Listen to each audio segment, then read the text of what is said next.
Hello friends, welcome to our YouTube channel. आज मैं लेकर आई हूँ सेमेस्टर 1 SKMU यूनिवर्सिटी के लिए 2024-28 के स्टूडेंट्स के लिए भूगोल का एक मोस्ट इम्पॉर्टेंट क्वेश्चन है। भूगोल की परिभाषा एवं उसके कार्य क्षेत्र का विवरण दीजिए।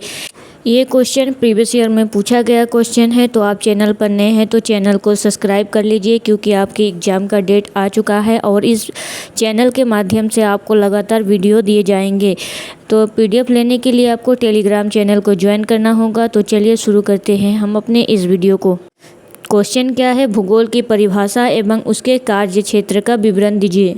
आंसर है भूगोल की परिभाषा। भूगोल एक सामाजिक विज्ञान है जो पृथ्वी की सतह पर विद्यमान विभिन्न प्राकृतिक एवं मानवीय तत्वों तथा उसके आपसी संबंधों का अध्ययन करता है। सरल शब्दों में भूगोल वह विज्ञान है जो यह समझने का प्रयास करता है कि पृथ्वी पर विभिन्न स्थानों पर क्या है, क्यों है और वह किस प्रकार अन्य स्थानों से संबंधित है। हम भूगोल में क्या क्या पढ़ते हैं? महासागर, नदियाँ, ज्वालामुखी, कौन सा राज्य कहाँ है, कौन सा देश कहाँ पर है, कौन सबसे बड़ा जनसंख्या वाला देश है, कौन सबसे बड़ा जनसंख्या वाला राज्य है, कौन क्षेत्रफल में बड़ा है, यह सब हम देखते हैं। और यह किन स्थानों से संबंधित है और यह किस महासागर का हिस्सा है, यही सब हम भूगोल में पढ़ते हैं। तो चलिए आगे देखते हैं क्या है। यह क्वेश्चन आपके लिए मोस्ट इम्पोर्टेंट बन जाता है जब आप जियोग्राफी में ऑनर्स कर रहे होते हैं।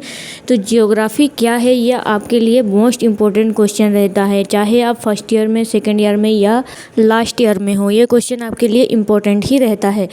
तो देखिए, शब्द भूगोल। भूगोल जो शब्द है वो ग्रीक भाषा के दो शब्दों से मिलकर बना हुआ है। जियो जिसका अर्थ होता है पृथ्वी और ग्राफी जिसका अर्थ होता है वर्णन। इस प्रकार भूगोल का शाब्दिक अर्थ होता है पृथ्वी का वर्णन।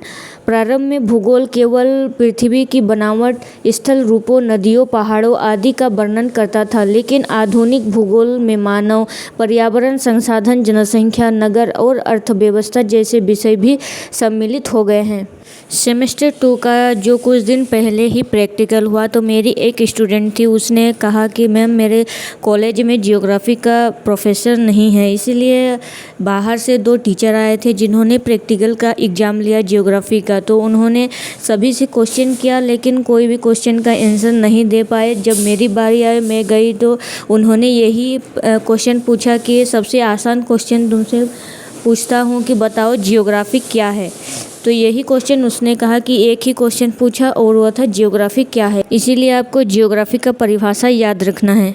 अब देखिए भूगोल का कार्य क्षेत्र। भूगोल का कार्य क्षेत्र अत्यंत विस्तृत है। इसे मुख्यतः 2 प्रमुख भागों में विभाजित किया जा सकता है। पहला है भौतिक भूगोल जो कि है फिजिकल जियोग्राफी, और दूसरा है मानव भूगोल, ह्यूमन जियोग्राफी। आपने अगर 12th क्लास में अच्छे से पढ़ा होगा तो आपको अच्छी तरह से याद भी होगा कि ये दोनों बहुत ही इम्पोर्टेंट हैं और इसके 2 ही पार्ट होते हैं, भौतिक भूगोल और मानव भूगोल।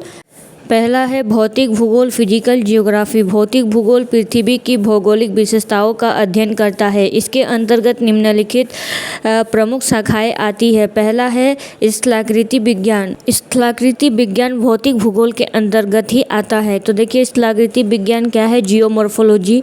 यह पृथ्वी की सतह के आकार, पर्वत, घाटियाँ, मैदान, पठार आदि की उत्पत्ति और विकास का अध्ययन करता है। जियोमॉर्फोलॉजी में हम पृथ्वी की सतह के आकार, पर्वत, घाटियाँ, मैदान, पठार आदि का अध्ययन करते हैं। भौतिक भूगोल के ही अंतर्गत आएगा जलवायु विज्ञान, क्लाइमेटोलॉजी। इसमें पृथ्वी के विभिन्न भागों की जलवायु, मौसमी परिवर्तन, वायुमंडलीय घटनाएं आदि का अध्ययन किया जाता है। तीसरा है मौसम विज्ञान, मेटेओरोलॉजी। यह वायुमंडलीय दशाओं जैसे वर्षा, तापमान, हवा की गति आदि का अध्ययन करता है। चौथा है जल भूगोल, हाइड्रोलॉजी। इसमें नदियों, झीलों, समुद्रों तथा भूजल का अध्ययन होता है। भौतिक भूगोल के अंदर 5वां है जैव भूगोल, बायोजियोग्राफी। इसमें पौधों और प्राणियों का विवरण और उनके पर्यावरण के साथ संबंधों का अध्ययन किया जाता है। तो ये था पूरा भौतिक भूगोल। इनके अंतर्गत ये 5 चीज़ें आती है। अब हम देखते हैं मानव भूगोल, ह्यूमन जियोग्राफी को। मानव भूगोल मानव जीवन और भौतिक परिस्थितियों पर आधारित गतिविधियों का अध्ययन करता है। इसके प्रमुख उपविभाग निम्नलिखित हैं। मानव भूगोल के अंतर्गत पहला है जनसंख्या भूगोल, पॉपुलेशन ज्योग्राफी। यह जनसंख्या के वितरण, घनत्व, वृद्धि दर, प्रवास आदि का अध्ययन करता है।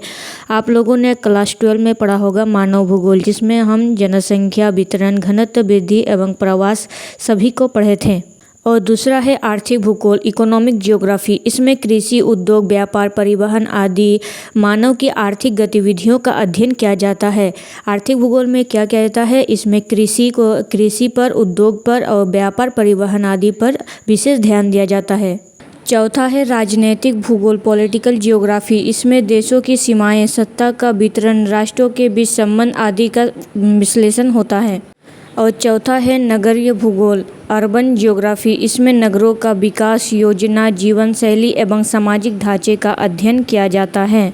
मानव भूगोल के अंतर्गत लास्ट वाला आएगा सांस्कृतिक भूगोल, कल्चरल ज्योग्राफी। यह मानव की संस्कृति, भाषा, धर्म, रीति रिवाजों आदि का क्षेत्रीय अध्ययन करता है। सांस्कृतिक भूगोल में क्या किया जाता है, यह मानव की संस्कृति, भाषा, धर्म, रीति रिवाजों आदि का क्षेत्रीय अध्ययन किया जाता है। निष्कर्ष क्या निकल के आ रहा है, भूगोल न केवल पृथ्वी की सतह की जानकारी प्रदान करता है, बल्कि यह मानव और पर्यावरण के बीच परस्पर संबंधों को भी समझने में सहायता करता है। इसका कार्य क्षेत्र प्राकृतिक तत्वों से लेकर मानव गतिविधियों तक फैला हुआ है। आधुनिक युग में भूगोल का महत्व बढ़ गया है, क्योंकि यह संसाधनों की योजना, आपदा प्रबंधन, पर्यावरण संरक्षण और सतत विकास जैसे महत्वपूर्ण क्षेत्रों में योगदान देता है।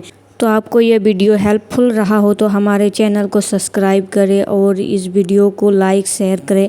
और अगर आपको किसी टॉपिक पर वीडियो चाहिए या किसी सब्जेक्ट पर वीडियो चाहिए तो कमेंट बॉक्स में ज़रूर बताइए। इसके साथ साथ हमारे टेलीग्राम चैनल को भी ज्वाइन कर लीजिए।